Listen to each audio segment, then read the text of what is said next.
Bom, pessoal, nesse mês de novembro, mês de prevenção e alerta, né, contra o câncer de próstata. Saúde dos homens em destaque, viu? É um mês de conscientizar e para falar melhor sobre o assunto, eu recebo o médico oncologista Henrique Gesser, especialista em oncologia clínica do NIO, Núcleo Integrado de Oncologia. Seja bem-vindo, doutor. Boa noite.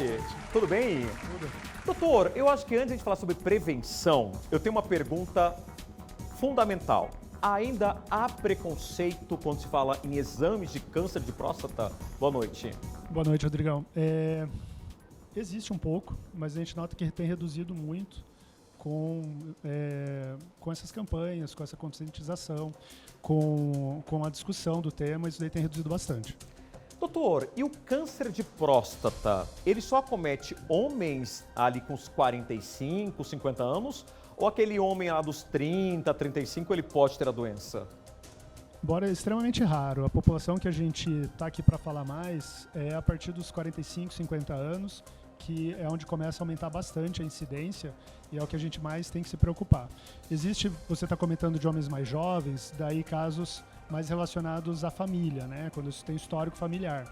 Esse homem, daí, geralmente, se tem um pai, um irmão que teve um câncer de próstata, tem que se preocupar de conversar com o seu urologista, com o seu médico da família, um pouquinho mais cedo, mas geralmente a partir dos 40, 45 anos nesses casos.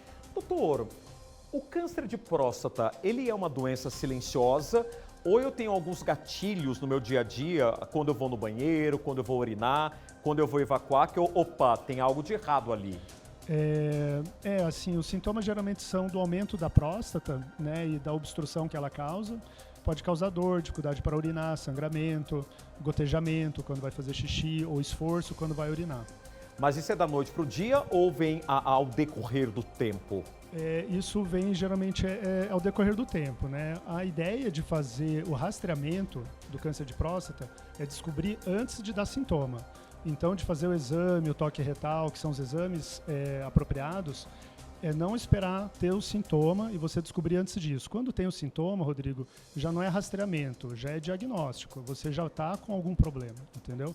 Não que esses sintomas são iguais a câncer de próstata, mas é que tem que ser investigado. Bom, pessoal, tem mais perguntas, tem dúvidas, manda para o Rodrigão aqui. Estamos falando sobre o câncer de próstata, né? Novembro Azul, mês de prevenção, mês também de alerta para os homens.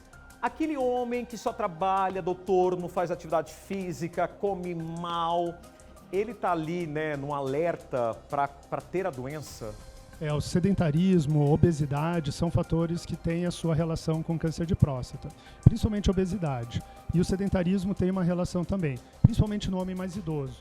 A gente está falando aí dos seus homens acima dos 60, 65 anos, a gente vê que aquele homem que é mais ativo fisicamente tem menos chance de ter câncer de próstata. É verdade que relação sexual também pode influenciar, desenvolver câncer de próstata ou é mentira?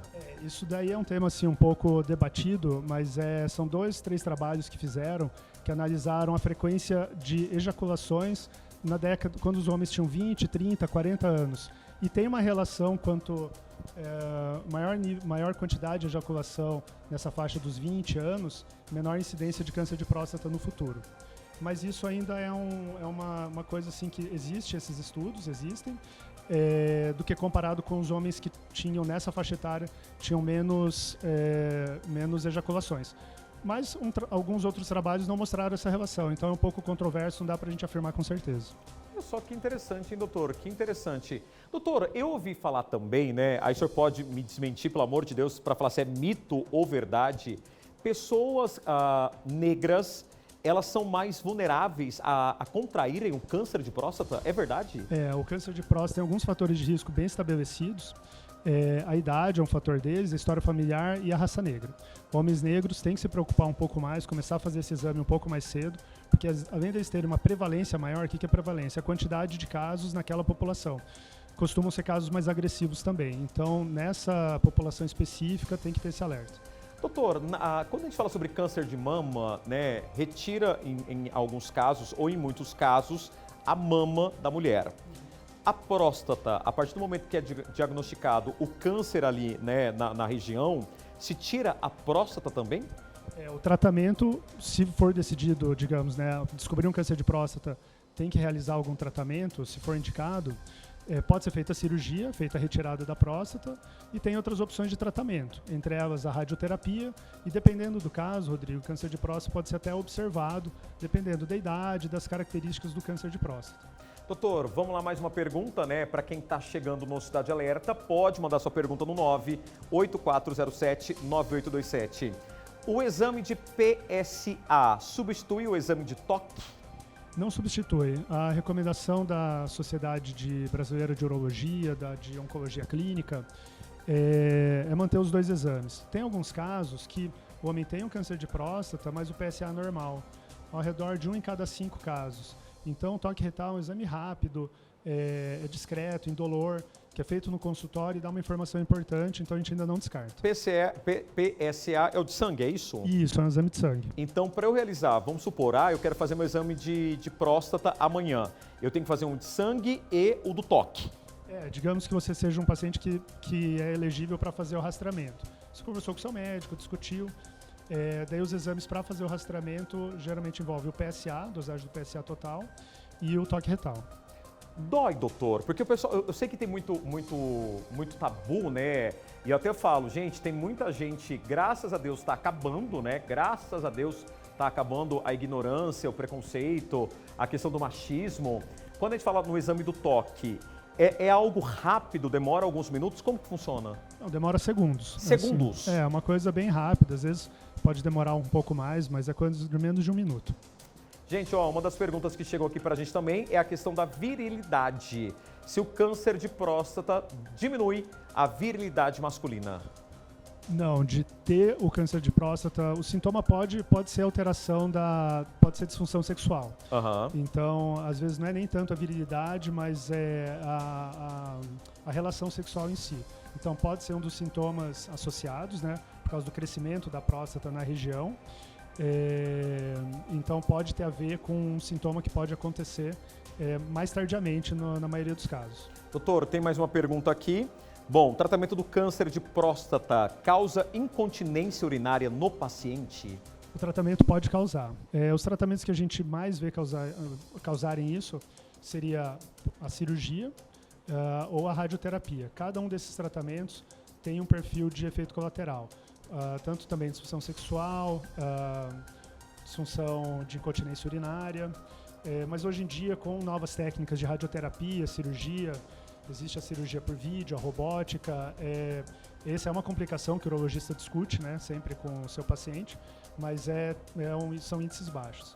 Bom, para a gente encerrar, doutor, a nossa conversa, o médico oncologista, doutor Henrique Gesser, olhando para essa câmera aqui, doutor, faça um chamamento, né, aos homens para que não tenham medo, não tenham tabu nenhum e se previnam contra o câncer de próstata. O câncer de próstata é o câncer mais comum na população, nos homens, né?